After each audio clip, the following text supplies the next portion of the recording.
আমি শুধু একটা কথা বলতে চাই, বাংলাদেশের মানুষ যারা রাজনীতি করেন, গুম করার অধিকার আপনাদেরকে কে দিল? মানুষকে ধরে নিয়ে গায়েব করে ফেলবেন, বছরের পর বছর তার বাচ্চা জানবে না তার বাবা আছে না নাই, মা জানবে না তার সন্তান আছে না নাই। রাজনৈতিক হানাহানি বাংলাদেশে দেখেছি আমি।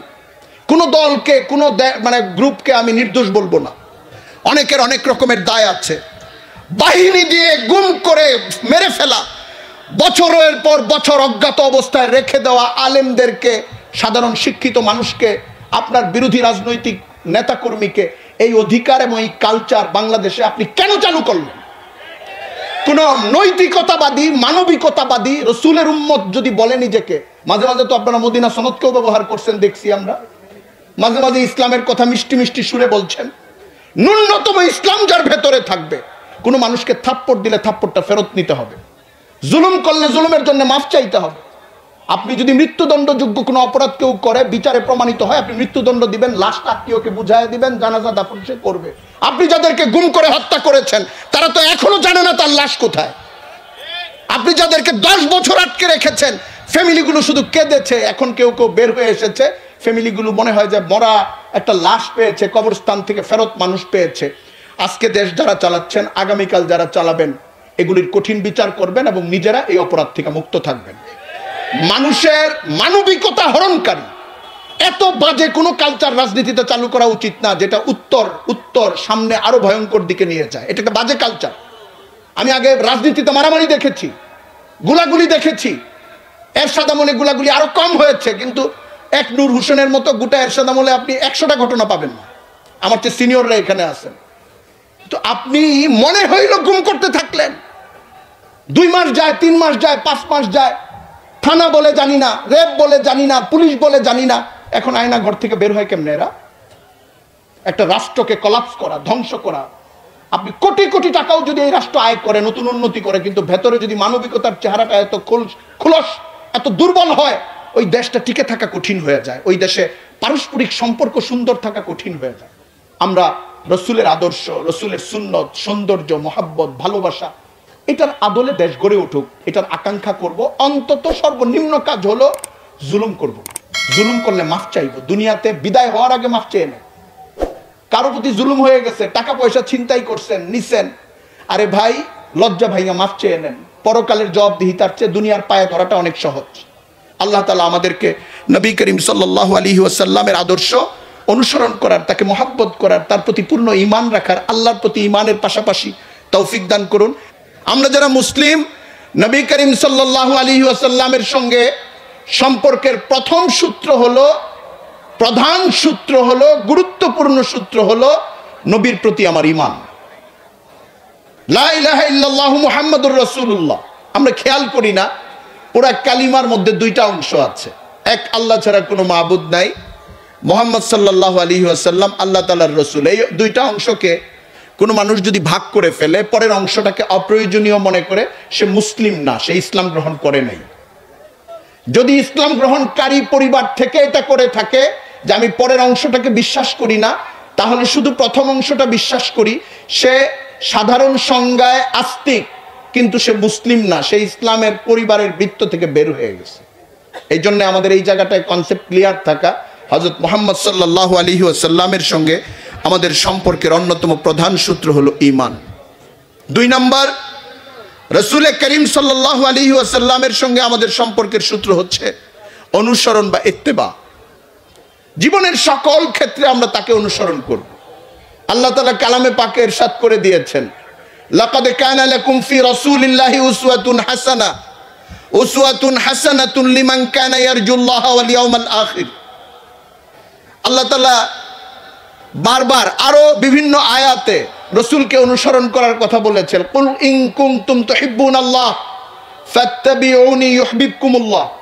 নবী আপনি বলে দিন মানুষদেরকে, আপনার উম্মতদেরকে, তারা যদি বলে যে তারা আল্লাহকে ভালোবাসে, তারা যেন আপনাকে অনুসরণ করে, আপনি তাদেরকে নিজেকে অনুসরণ করতে বলেন। নবী সাল্লাল্লাহু আলাইহি ওয়াসাল্লামের সঙ্গে আমাদের সম্পর্ক তাকে অনুসরণের। আজকের পৃথিবী অনেক সভ্যতা পার হয়ে এসেছে। নবীর যুগের আগে প্রাচীন সভ্যতাগুলো ছিল ইউরোপীয় সভ্যতা, আমরা জানি নবী করিম সাল্লাল্লাহু আলাইহি ওয়াসাল্লাম 570 খ্রিস্টাব্দে জন্মগ্রহণ করেছেন। আপনি সক্রেটিসের আমল আপনি নিজেই জানেন, তার আগের আমল, রাষ্ট্র দর্শন, পৃথিবীতে নগর কেন্দ্রিক রাষ্ট্র, রাষ্ট্রতত্ত্ব, পৃথিবী পরিচালনার পদ্ধতি, ফালসাফা, এগুলোর একটা এলোমেলো চর্চা আরো আগে থেকে ছিল। কখনো ধর্মের আশ্রয়ে, কখনো ধর্মের আশ্রয়ের বাইরে, কখনো রাষ্ট্রীয় পৃষ্ঠপোষকতায়, কখনো বিদ্রোহের মধ্য দিয়ে, কিন্তু এটা চলেছে। চলার পরে পৃথিবী আজকে যে জায়গায় এসেছে, অনেক বিবর্তন এসেছে। এর মধ্যে দর্শনে এসেছে, আইন কানুনে এসেছে, সভ্যতা এসেছে, নতুন নতুন তত্ত্ব এসেছে, পৃথিবীর মানচিত্র অনেক পরিবর্তন হয়েছে, আগের নামগুলো বদলে গেছে, এটা অনেক কিছু হয়েছে। কিন্তু একটা চ্যালেঞ্জের মতো করে আমরা একটা কথা বলতে পারি, নবীর উম্মতি হিসাবে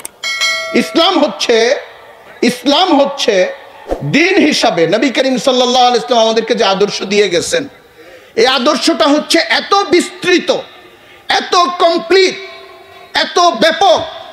আপনি যদি আইনের গ্রন্থ খুলেন, রোমান ল, ব্রিটিশ ল, বাংলাদেশের বর্তমান ল, এবং লয়ের ক্ষেত্রে আরেকটা জিনিস দেখা হয়, সেটাকে বলা হয় কনভেনশন বা নজির।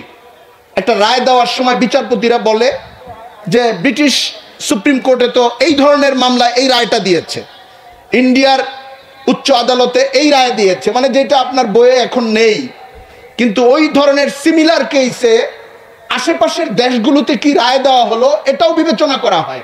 নজির, আইনের ক্ষেত্রে নজির একটা বড় জিনিস। নজির হিসাবেও আমি বলছি, পৃথিবীতে যত আইন হয়েছে, যত আইনের নজির রয়েছে, এটা একটা দিক। আর পৃথিবীতে যত ধর্ম রয়েছে, ধর্মের যত মৌলিক এবং ব্যাখ্যা গ্রন্থ রয়েছে, কোন জায়গায় ইসলাম যেভাবে মানব জীবনকে উপস্থাপন করেছে এইভাবে উপস্থাপন করে নাই। এটা হচ্ছে নবী করিম সাল্লাল্লাহু আলাইহি ওয়াসাল্লামের প্রতি আমার আনুগত্যের অন্যতম প্রধান কারণ। আমি এই কথাটা বললাম, এই কথাটার ভিত্তি কি? এই যে একটা দাবি করলাম এত বড় করে, উদাহরণ দেই। আপনি কোন আইনের বইয়ে পাবেন না রাতে ঘুমানোর আগে আমি বাম কাত হয়ে ঘুমাবো না ডান কাত হয়ে ঘুমাবো। লয়ারকে জিজ্ঞাসা করবেন, বিচারপতি সাহেবকে জিজ্ঞাসা করবেন, উনি বলবেন যে আপনি কোন কাত হয়ে ঘুমাবেন এটা কোনো বিষয় না, ঘুমের সময় কেউ মারতে আসলে আমাকে বললেন। ইসলাম বলবে ডান কাত হয়ে শোয়া সুন্নত। আপনি বাথরুমে বা পায়ে ঢুকবেন না ডান পায়ে ঢুকবেন কোনো ধর্মগ্রন্থে পাবেন না, কোনো আইনের গ্রন্থে পাবেন না। আপনি তাদের কাছে এই ইস্যুটা নিয়ে গেলে তারা বলবে, আপনার কোনো ঝামেলা হলে বলবেন, তখন এটার সমাধান দেব, কিন্তু এইটা আমার কাছে নাই। কিন্তু ইসলাম, মুহাম্মদুর রাসূলুল্লাহ সাল্লাল্লাহু আলাইহি ওয়াসাল্লাম, কোরআন যেটা তার উপর নাজিল হয়েছে, আল্লাহ নাজিল করেছেন কোরআনের মাধ্যমে, হাদিস শরীফের মাধ্যমে। কোরআন এবং হাদিসকে কেন্দ্র করে যে ইসলামী ফিকহ গড়ে উঠেছে, ফিকহ শাস্ত্র, ল শাস্ত্র, ওই শাস্ত্রের মাধ্যমে আমরা জানি মানব জীবনের এমন কোনো শাখা নাই যেখানে, অনু শাখা নাই, ছোট ছোট বিষয় নাই যেখানে ইসলামের দিক নির্দেশনা নাই। আপনি দোকানদার, একজন ক্রেতা আপনার কাছে এসেছে, আপনি ভেজা একটা পণ্য তাকে দিয়ে দিয়েছেন, গছিয়ে দিয়েছেন, না বলে পণ্যের ভেতরে ভেজা, পণ্যটা শুকনা থাকার কথা ছিল। আপনি প্রাচীন ফিকহ কিতাবে এই মাসলাগুলো উল্লেখ করা আছে, আপনি তাকে প্রতারণা করলেন কি করলেন না, এটা সে ফেরত দিতে পারবে কি পারবে না। আপনাকে একজন মানুষ একটা দুর্ব্যবহার করেছে, এটা গুনার কাজ হয়েছে না সওয়াবের কাজ হয়েছে? স্বামীর সঙ্গে স্ত্রী কি আচরণ করবে, স্ত্রীর সঙ্গে স্বামী কি আচরণ করবে, কোনটা ঠিক? মহারানার টাকা সে বাকি রাখতে পারবে না দিতে হবে তাকে, কোনটা কতটুক, কোন পর্যায়ে যেতে হবে? আপনি একটা মানুষের জীবনের নানান প্রান্ত, শিক্ষক হিসাবে, ছাত্র হিসাবে, পিতা হিসাবে, সন্তান হিসাবে, ক্রেতা হিসাবে, বিক্রেতা হিসাবে, রাষ্ট্র শাসক হিসাবে, শাসিত হিসাবে, নাগরিক হিসাবে, আপনি প্রতিবেশী হিসাবে, ভাই ভাইয়ের হিসাবে, পথচারী হিসাবে আরেকজন মানুষের সঙ্গে আপনি কিভাবে চলবেন? আপনি ইসলামের মধ্যে যান, কোনো কাল্পনিক কথা না, মসজিদের ইমাম সাহেব বানিয়ে বানিয়ে বলবে না, হাদিসের বর্ণনা পাবেন, হয়তো কোরআন শরীফের বর্ণনা পাবেন, ফিকহের কিতাবের বর্ণনা পাবেন। এত বিশ্লেষিত, আবার বলছি আমি, এত বিস্তারিত, কোন আচরণটা খারাপ, কোন আচরণটা সওয়াবের, কোন আচরণটা গুনাহের, কোন আচরণটার জন্য আপনার কাফারা দিতে হবে, কোন কথাটা গীবত হিসাবে গণ্য হবে, কোনটা মারাত্মক কবিরা গুনাহ, অথচ এটা আল্লাহর সঙ্গে আপনি নাফরমানি করছেন না। সামাজিক জীবনেরই বিভিন্ন বিধান নিয়ে ইসলাম এত ডিটেইলস বিধান দিয়ে রেখেছে। এই জন্যে মুসলমানের বাঁচতে হলে দুনিয়ার জীবনে, মুসলমান উত্তরণ ঘটাইতে চায় যদি তার জীবনে, তার জন্য একমাত্র পথ হচ্ছে হযরত রাসূল করিম সাল্লাল্লাহু আলাইহি ওয়াসাল্লামের সুন্নাহর অনুসরণ, আদর্শের অনুসরণ। প্রশ্ন অনেকগুলি থাকে অনেক সময় যে রসুলের সুন্নত কি, আদর্শ কি। রসুলের সুন্নাই রসুলের আদর্শ। আবার উসওয়ার মধ্যে বড় ফ্রেমে যেটা আসে সেটা হলো গোটা ইসলাম রসুলের আদর্শ, গোটা ইসলামটাই রসুলের আদর্শ। রসুল গোটা ইসলাম নিয়েই আসছেন, আল্লাহ তাকে ইসলাম দিয়েই পাঠাইছেন। হযরত আয়েশা সিদ্দিকা রাদিয়াল্লাহু তাআলা আনহা, উম্মুল মুমিনিন আম্মা জান, ওনাকে সাহাবীরা জিজ্ঞাসা করছেন যে রসুলের চরিত্র, রসুলের বৈশিষ্ট্য কেমন ছিল। উনি বলছেন কানা খুলুকুহু আল কোরআন, ওনার স্বভাব, ওনার বৈশিষ্ট্য, ওনার আচরণ ছিল এমন যেন কোরআনে কারিমের প্রতিচ্ছবি, মূর্তিমান কোরআন। মুফাসসিরিনরা বলেন রসুলের আচরণকে কোরআন বলার অর্থ হলো কোরআন একজন মানুষের কাছে যা যা চায় রসুল তা দিয়েছেন। কোরআন একজন মানুষকে যা থেকে বিরত থাকতে বলে রসুল তা থেকে বিরত থাকার কথা বলেছেন। রসুলের আদর্শ মুমিনের জন্য তার চাকরির জীবন, তার প্রশাসনিক জীবন, তার ছাত্র জীবন, তার সন্তান জীবন, তার স্বামী জীবন, তার স্ত্রী জীবন, তার যত রকমের জীবনের ধরন হতে পারে নিষিদ্ধ কোনো বিষয় ছাড়া, এমনকি নিষিদ্ধ কোনো জীবনেও যদি কেউ প্রবেশ করে ওইখান থেকে মুক্তির পথ কি, এটা আপনি রসুলের আদর্শে পাবেন। রসুল সাল্লাল্লাহু আলাইহি ওয়াসাল্লামের কাছে সাহাবায়ে কেরাম এসে এভাবে মুক্তি নিয়েছেন, তাদেরকে সান্ত্বনা দিয়েছেন, তাদেরকে তওবা করিয়েছেন। তো আমি 2 নাম্বার কথা বলেছি, হযরত রাসূল করিম সাল্লাল্লাহু আলাইহি ওয়াসাল্লামের সঙ্গে আমাদের সম্পর্ক হচ্ছে অনুসরণের সম্পর্ক, ইত্তেবায়ের সম্পর্ক। রাসূল করিম সাল্লাল্লাহু আলাইহি ওয়াসাল্লাম 63 বছর বয়স পেয়েছিলেন, নবুয়ত পেয়েছেন 40 বছর বয়সে। মক্কায় ছিলেন 13 বছর, মদিনায় ছিলেন 10 বছর। মক্কার 13 বছরের জীবন শুধু দাওয়াত আর মজলুমিয়াতের।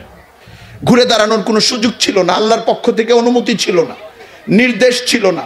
উনি নিজে মার খেয়েছেন, সাহাবায়ে কেরাম মার খেয়েছেন।